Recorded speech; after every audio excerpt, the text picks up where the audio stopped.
Why helping your student understand their mind is so important now.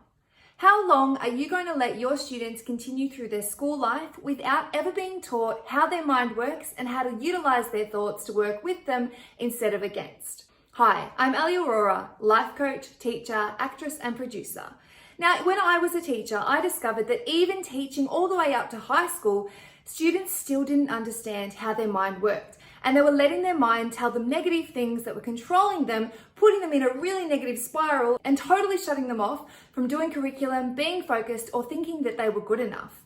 So how do we help them now? It doesn't matter what subject you teach. It doesn't matter what year level you teach.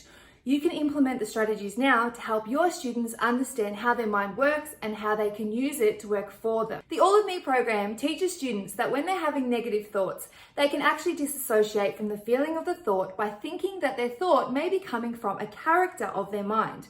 Using the archetype psychology, we break up our thoughts into 4 main archetypes. They're the inner critic, the procrastinator, the inner child, and the inner motivator.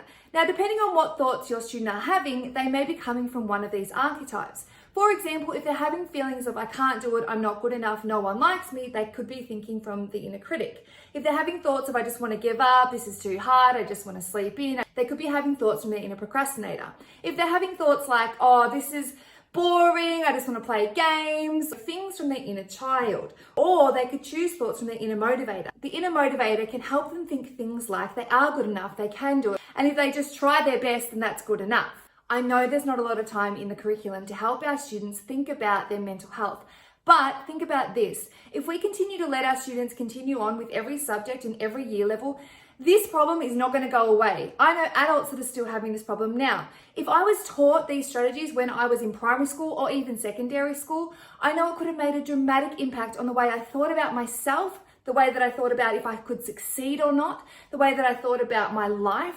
It could have just dramatically impacted my mental health, and I know it can dramatically impact your students' mental health now as well. They are deciding who they are now, whether they're in primary school or high school. Your student is deciding, this is who I am, these are the thoughts that are going to be my everyday thoughts, this is my repetitive cycle of thinking maybe I'm not good enough or I'm not worthy or whatever it is. If we can help set that up now, the foundations for who they believe they are, this can serve them for the rest of their life. If you would like to learn more about this program and how to help your students think better feeling thoughts, simply visit www.mindfulproductioncompany.com. See you there.